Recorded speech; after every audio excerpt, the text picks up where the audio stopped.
hopefully we'll finish chapter 18, I'm hoping today. We've been dealing with the fact that the rebellion of Avshalom's rebellion, King David's son, Avshalom was rebelling, and Avshalom was now put to death. The person who killed Avshalom was none other than Yoav. And even though David HaMelech, King David, did not want Avshalom put to death, but Yoav had different ideas, and Yoav felt that this is what we need to do. And so even though David made it very clear, but Yoav did not listen, and Yoav did put Avshalom to death. Now, which to a certain extent is very nice that the rebellion is over. But at the same time, David is suffering the grief of losing his, you could say it's his third son who's dying, who died now. He had the baby died, Bathsheba's baby. Amnon was killed by Avshalom, and now Avshalom is killed by Yoav. So it's obviously a time of grief for David HaMelech, King David. And we explained last time that obviously Yoav had his understanding of what the reason why it was appropriate to kill Avshalom. Why did he feel it was appropriate? So we explained that number one, it stopped a lot of other bloodshed. And the obvious thing is that, of course, that Avshalom was a rebellious child and rebelling against the king. This was a serious rebellion. He was a rebel against the king, who deserved to be put to death. So Yoav had his reasons, and what we explained also last time was that Yoav was not punished later, even though David HaMelech had some complaints against Yoav. He did not include the killing of Avshalom in those complaints. So that's quite an interesting point there, that David does clearly tell Shlomo, King David's son, who takes over after him as the next king. He tells him to execute, to punish Yoav, and he tells him the reasons why Yoav deserves to be punished, but he doesn't mention for killing Avshalom amongst those reasons. So he mentions there Avner, which we all know about. We learned, and then he mentioned something that we didn't learn yet about Amasa, that but he doesn't mention about Avshalom. So that's gives us a little hint and understanding of why Avshalom deserved to be put to death. That or not why, but that Avshalom deserved to be put to death. It wasn't totally wrong what Yoav did. So the next part of this story is, who is going to tell David HaMelech that the rebellion is over? That's really where we are up to.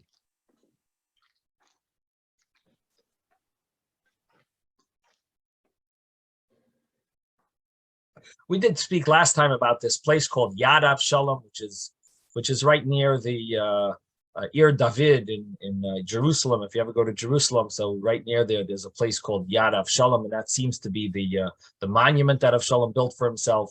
And there's an argument. The question was Avshalom actually buried there, or was that just a monument that he built there? And we also, I believe, we spoke about the fact that he built this monument because he doesn't have any children.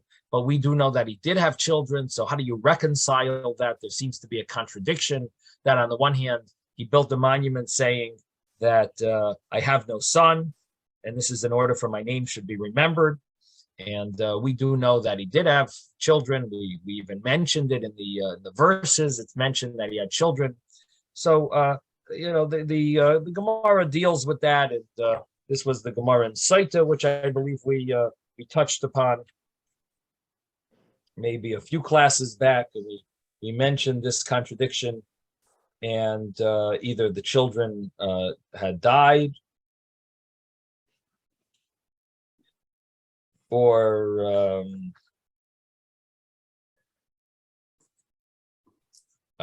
he didn't leave children that were fitting.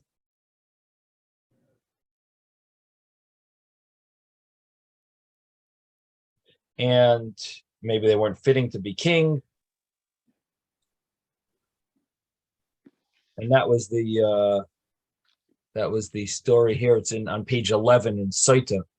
He says he didn't have kids. It says he did have 3 sons and a daughter. So Rav Yitzchok said he didn't have a son who's fit for a kingship. That's Rav Yitzchok. Rav Chizda says because he burnt the tevua of his friend, meaning he had burnt down Yoav's tevua, so he didn't leave any children to inherit him.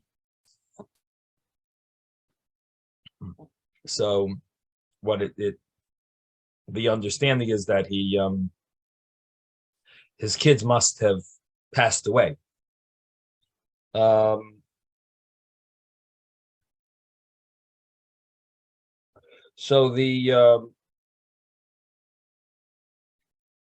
and the meaning behind that is because he burnt down his friend's field, he burnt down his friend's fruits, so therefore he also lost his fruits.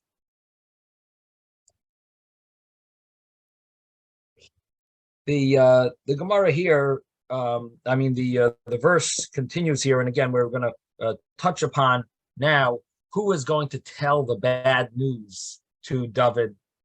Well, the good news and the bad news. There's 2 parts to this heralding, the telling the news. On the one hand, the rebellion is over, but on the other hand, Avshalom was put to death.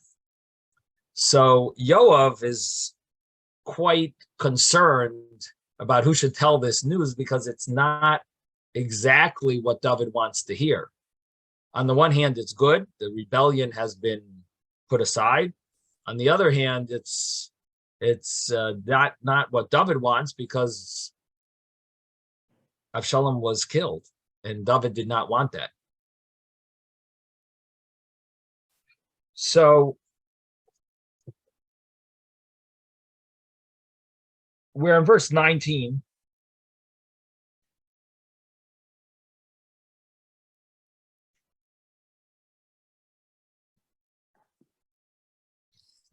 And verse 19 in chapter 18. Chapter 18, verse 19. Achimaaz, the son of Tzadok. Now, if we remember who this is, Achimaaz was one of the individuals who was supposed to help David. He was like a runner. He would run with information from his father, Tzadok,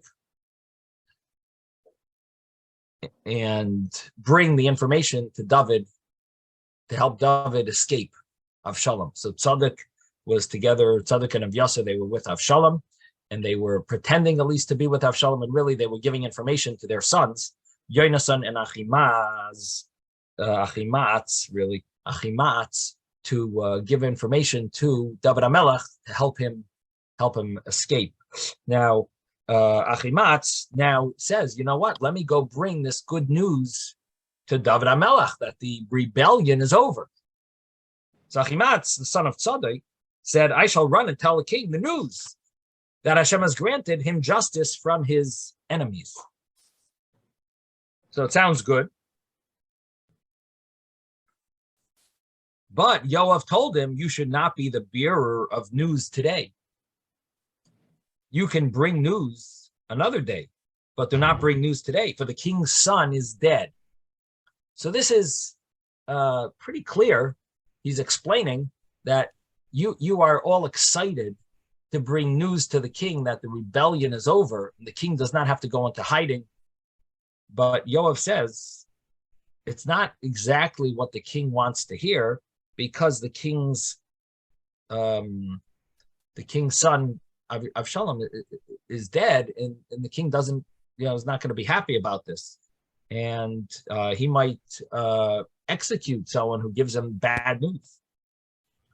So Yoav doesn't want to do this to Achimatz, who's this special individual. He's he was helping out David HaMelech, and he was not only helping him out, risking his life, but he also is the son of the high priest, or one of the people who was connected to the high priest, because there's a Yasser and Sadek. Both of them are in the one. The priesthood is changing over hands.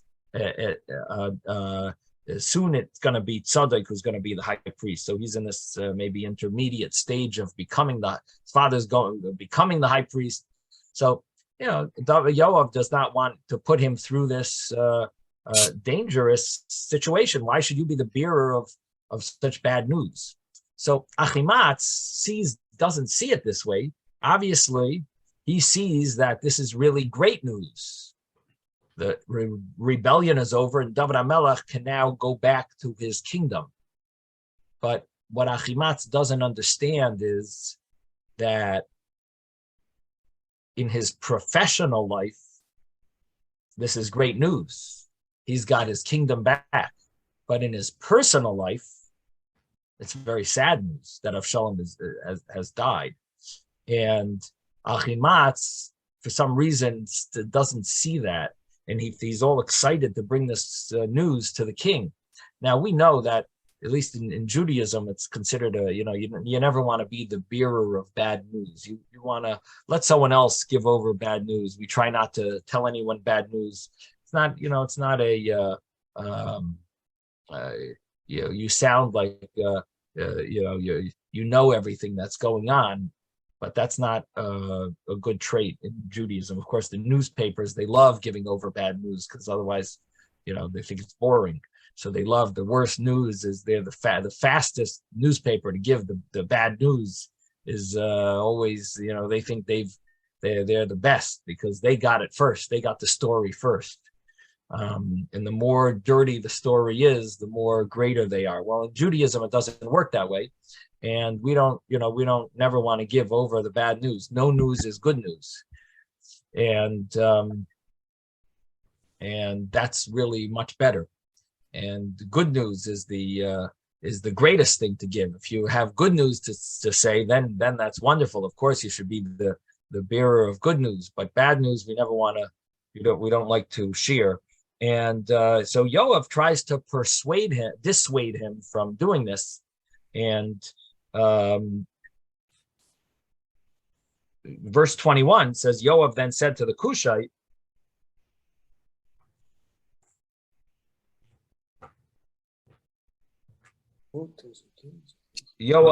verse 21, Yoav then said to the Cushite, go tell the king what you have seen. And the Cushite prostrated himself to Yoav and ran off. So, for some reason, there is a Cushite right there. Cushite is unclear who this is. Was he a convert to Judaism from the country from a different country? Or was he just someone dark? Cush generally could mean black, dark, and maybe he resembled someone, from people of Cush, or possibly this is his name. It leaves it vague. We don't know who the Cushite is, but there is a understanding that we find the same similar term in the Torah. When they spoke about Moses, when Aaron and Miriam spoke about Moses, what did they say?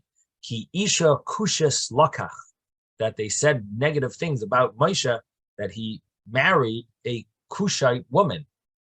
Now, what does that mean? So the simple translation would be that that Moses married a black woman.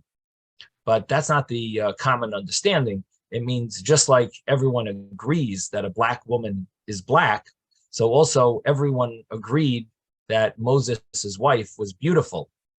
So he married a beautiful wife, and what they were speaking, Miriam and Aaron, what they were saying about Moses was that it's very surprising that he's separated from his wife. She's such a beautiful woman. And Isha Kushas Lakach. So here also, according to that interpretation, that would lead us to understand here that we're talking about someone who was right there and was someone who was exceptional. In other words, that we know is like similar to like someone black. We know they're black. So this person is a unique individual.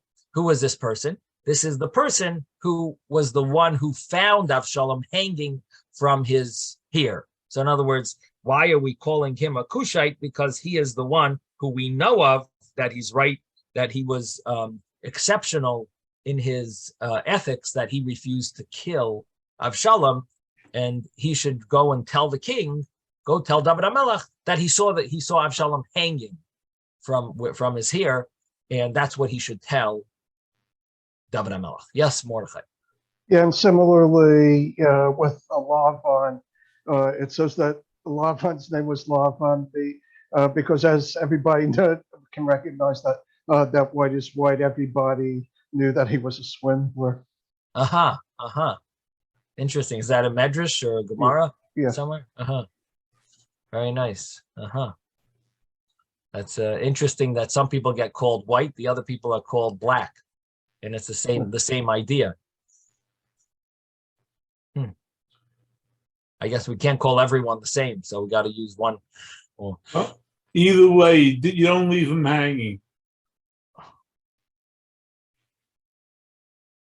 You're talking about the guy, the Kushi, the Shalom hanging? Well, I'm saying. No, it is interesting that one we call white, and the other one we call black. Why is Lavan called white? When it comes to swindling, we call right. This is something good. Maybe we call them black. Something Lavan. Negative. The whole meaning of white. Lavan.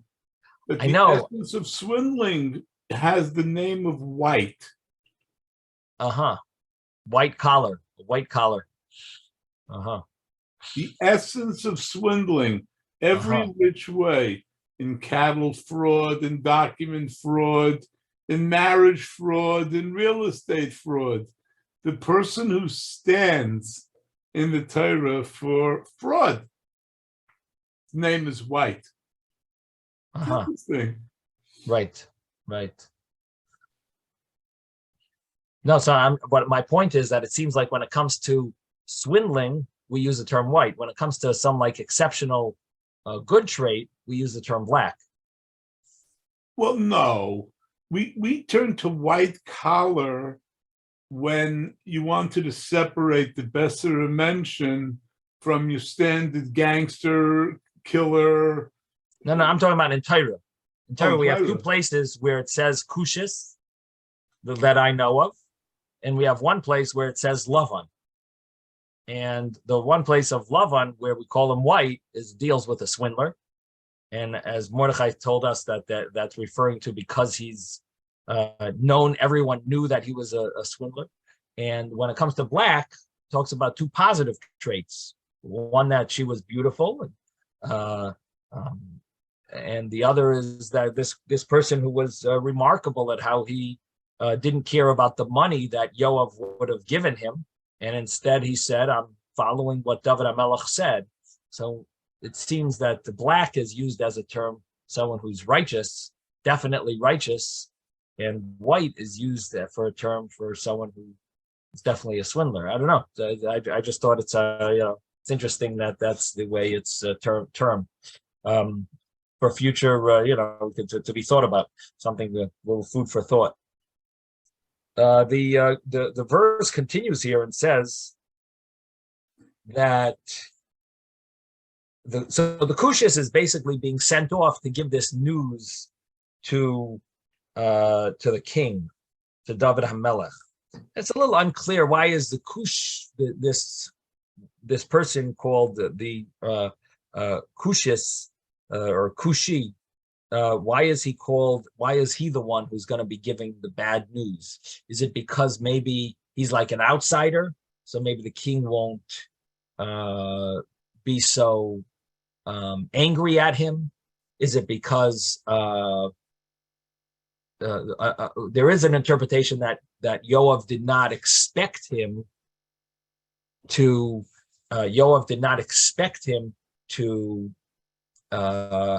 actually say that Avshalom died, but rather that he saw Avshalom got caught he was hanging, which means that David HaMelech will start thinking, maybe he might have died from pain. He might be alive. We don't know. It might be a way of slowly breaking the news to David, but it's not clear if he expected this Kushi to tell David that he actually was killed, or that maybe he just saw that he was hanging there.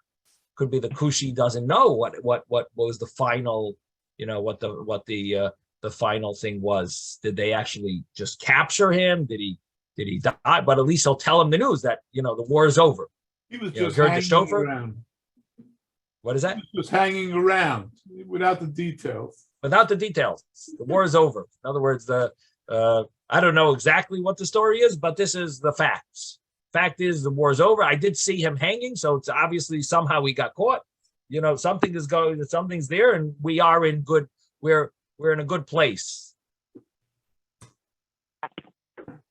Now,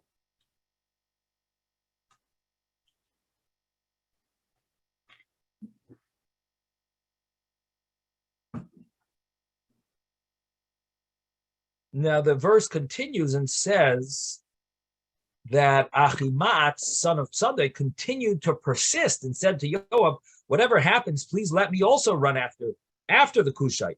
Let me run after him, and I'll also.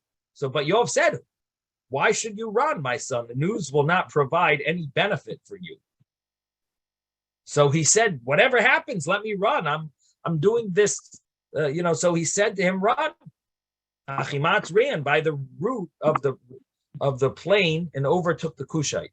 So he went on a different route, but somehow he got there faster. He somehow took a side route, but it somehow got him there at an earlier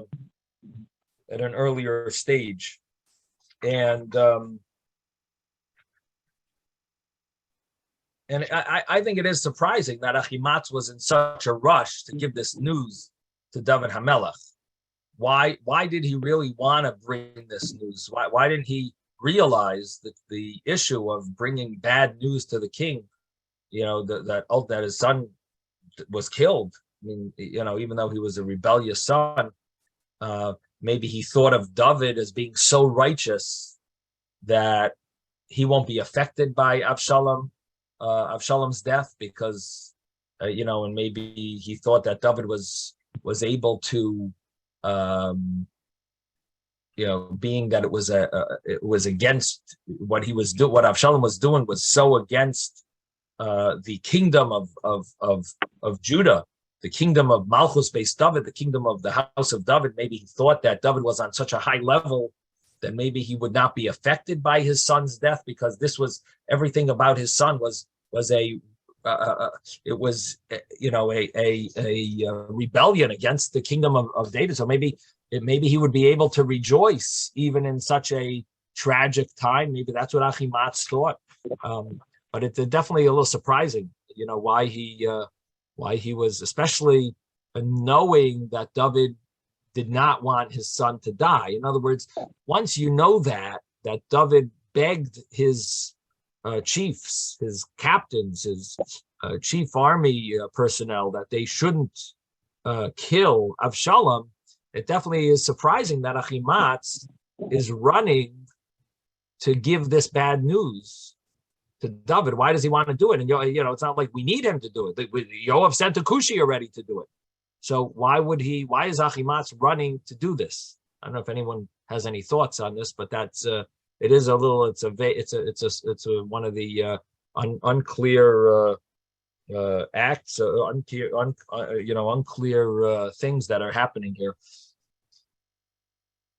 So the verse continues and says that David was sitting between the two gates of the city. So David is in the city called Machanayim, and he's in between these two gates. It seems that they had a double wall, and he felt that was the safest place to be because he had someone on the lookout, and he's ready to run in case he needs to run. So he's there in this in between the two gates of the city. The lookout went up to the roof of the gate, to the wall. He raised his eyes and looked, and behold, a man running alone.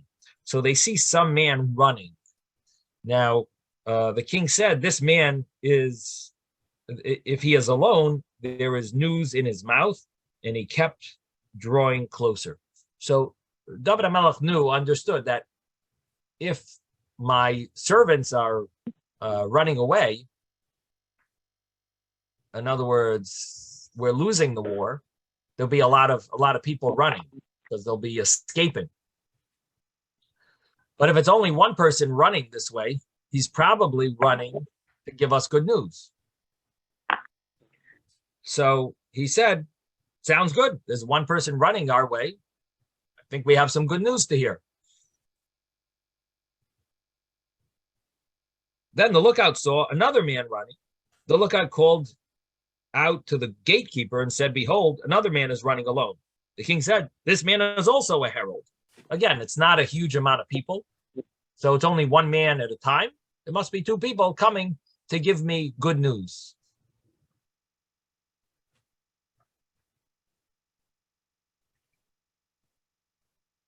Verse 27, the lookout said, I recognize the first one's stride as the stride of Achimatz, the son of Tzadok. Okay, so we now figured out who the first one is. Achimatz, even though he left last, but he seems to somehow have come on a different route that got him there earlier. And he's arriving first, so he sees Achimatz. And the king said, he is a good man. He's coming with good news. Okay, and verse 28, Achimatz called out and said to the king, peace. And he prostrated himself to the king with his face to the ground. And then he said further, blessed is Hashem your God, who has delivered into our hands the men who lifted up their hand against my lord the king. So he's giving the good news that Hashem should be blessed, and he delivered into our hands the men who lifted up their hand against the king. So we've won. They're in our hands. The king then asked, is it well with the boy Avshalom? Achimatz replied, I saw the great commotion when Yoav sent the Cushite servant of the king and myself, your servant, and I do not know what happened. And what this means is that Achimatz luckily was smart enough to figure out that I better be quiet now. I better not say anything else. Look at what the first question the king asked me is.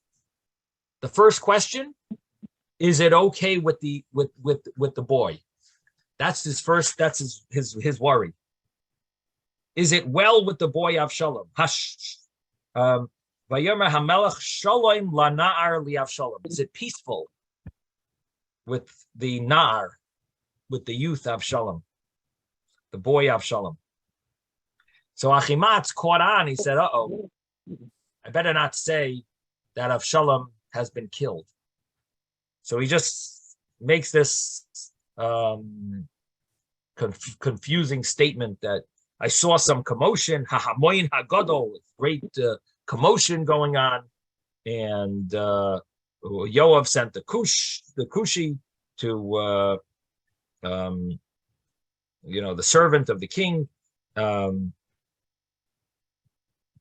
and me, and I don't know what happened.